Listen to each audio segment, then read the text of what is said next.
Welcome to the deep dive.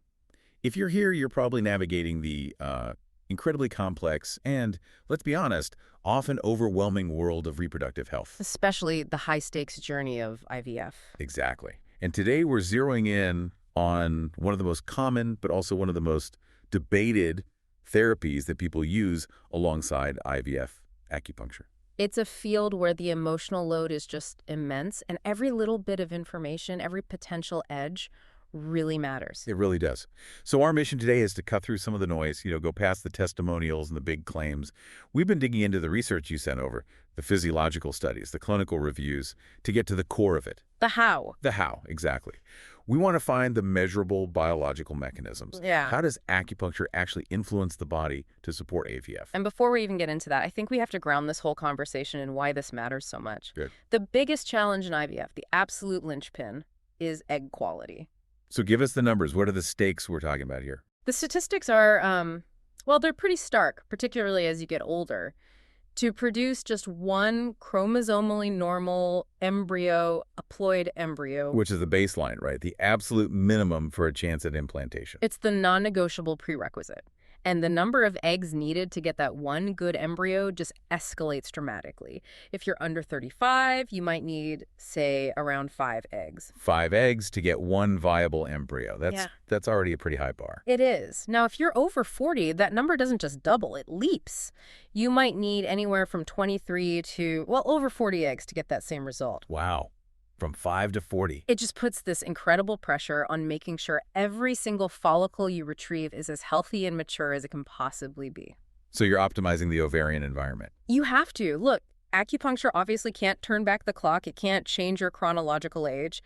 But the core idea that we can pull from all this research is that it seems to work by improving the microenvironment where those eggs are maturing. So it's about making the conditions better. It's about optimizing the conditions to maximize the potential of every single follicle you've got. Okay, let's start unpacking that. Let's Yeah. start with what feels like the most basic thing any healthy organ needs. Blood flow. Circulation. Right. The first big mechanism the research points to is improving ovarian and uterine blood flow. You should think of the ovaries and uterus as these really demanding little factories. Okay. They need a constant, high-quality supply chain to bring in oxygen, nutrients, and this is critical, the right hormones for the maturing follicles. So if the blood flow is bad, it's like a traffic jam starving the factory of its supplies. That's a perfect analogy, exactly. Poor blood flow means you get less nutrient transfer, you can get localized hypoxia. It just harms that whole delicate maturation process. And there's actual data on this. Yes, consistently.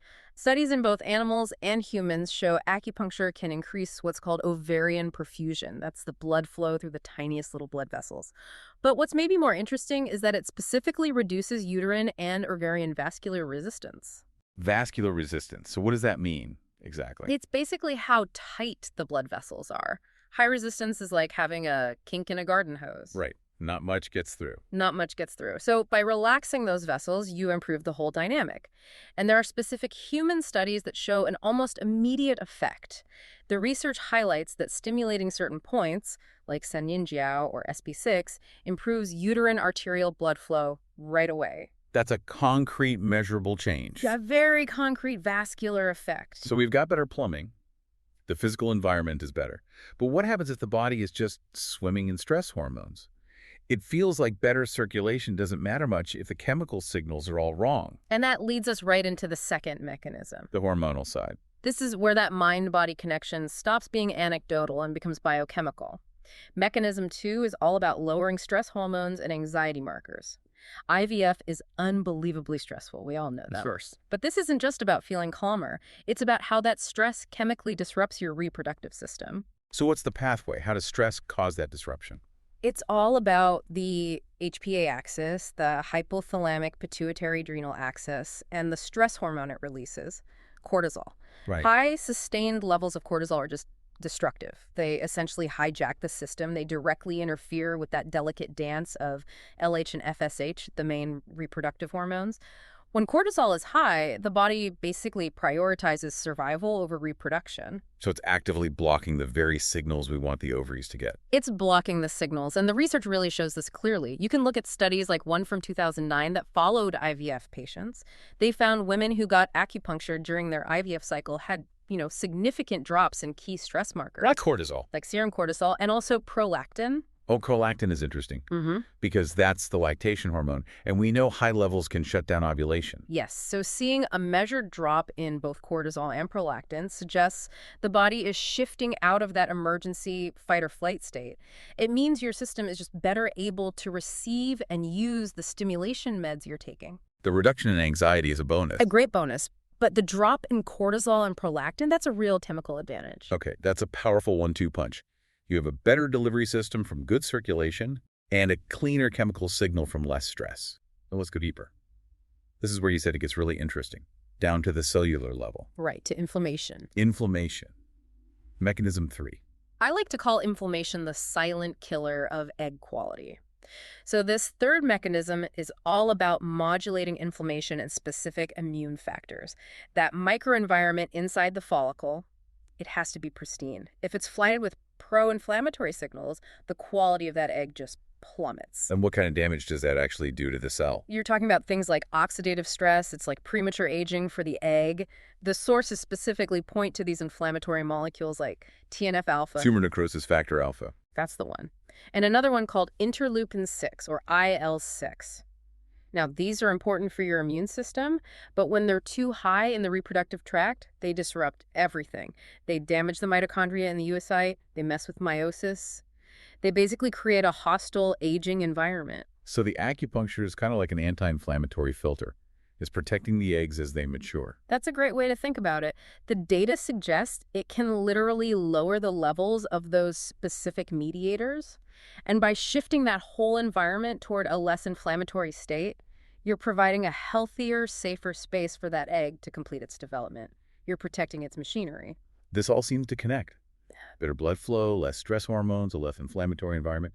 It touches every single part of the process, It does. which has to have some very specific clinical applications. Yeah. And that brings us to the fourth point, helping poor responders. Precisely. If you're fixing all those foundational issues, you'd expect to see the biggest difference in the people who are struggling the most. And poor responders, just to define that, are women with diminished ovarian reserve, right? Exactly. DOR. They often produce a low number of eggs, and the quality can be lower even when they're on the highest doses of stimulation meds. They need every possible advantage just to get their ovaries to respond at all. Every single one. And the evidence from clinical reviews and some pilot trials suggests that, yes, acupuncture may help this group respond better. The theory isn't that it's one single magic effect, but more like the cumulative benefit of the first three things we just talked about. So, the better blood supply, lower stress, the reduced inflammation, all that works together to make their existing ovarian function more efficient. That's the key. It's about maximizing the biological capacity you still have. You're making sure that when those powerful stimulation drugs show up, the ovarian tissue is prepped and ready to receive those signals effectively. So you get a potentially better yield or better quality from the few eggs they can produce. That's the hope. That's the theory. That makes so much sense. It's all about creating the ideal starting conditions. So if we pull it all together, better flow, better hormonal balance, cleaner cellular environment, and better response for tough cases, we have a really solid physiological argument. We do. The whole approach is focused on optimizing the body's internal resilience. Here's the big question. We have the how. We have the biological plausibility. Does it actually translate into more pregnancies? What do the big clinical studies say? And that's where the conversation requires some nuance. This is really important for you, the learner, to grasp. The clinical picture is encouraging, but it's complex. We have several meta-analyses. So that's where they combine the data from lots of smaller studies. Exactly. They pool all the data. And some of these, like one published by Shees and colleagues, found that, yes, women who had acupuncture with their IVF did have higher clinical pregnancy rates compared to control groups. Okay, so that sounds pretty decisive. A win for acupuncture. Yeah. Why is there still a debate then? Because it's all about the quality and the consistency of the studies. This is where critical assessment comes in. While those meta-analyses are positive, we also have to look at things like the Cochrane Review from 2013, which is, kind of the gold standard for this stuff. And what was their take? They were more cautious. They found some individual trials that were positive, sure, but their overall conclusion was that the evidence quality was really variable. What does that mean? Variable. It means the studies were all a bit different. They used different acupuncture protocols, different timing, different control groups. This makes it really hard to draw one single universal conclusion. So they basically said it's biologically plausible, but we still need more big, high-quality, randomized controlled trials to really nail it down. Okay, so to sum this up for you listening, the knowledge is almost in two buckets. There's the how and the if, A good way to put it. and the how, the physiological mechanisms, Yeah. that's strongly supported. We can measure changes in cortisol, in IL-6, in blood flow.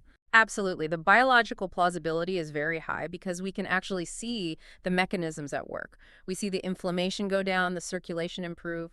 And then the if, whether it boosts success rates for everyone, is supported by a lot of studies, but it's still waiting for that final universal scientific stamp of approval because doing these trials is just so complex. Exactly right. And knowing that gives you the insight to move past just, does it work or not, and to understand the sophisticated biological pathways that are being targeted. You understand what the therapy is actually trying to do. It's about optimizing the body's baseline condition. That is the number one takeaway. IVF is an incredibly stressful, technically demanding procedure.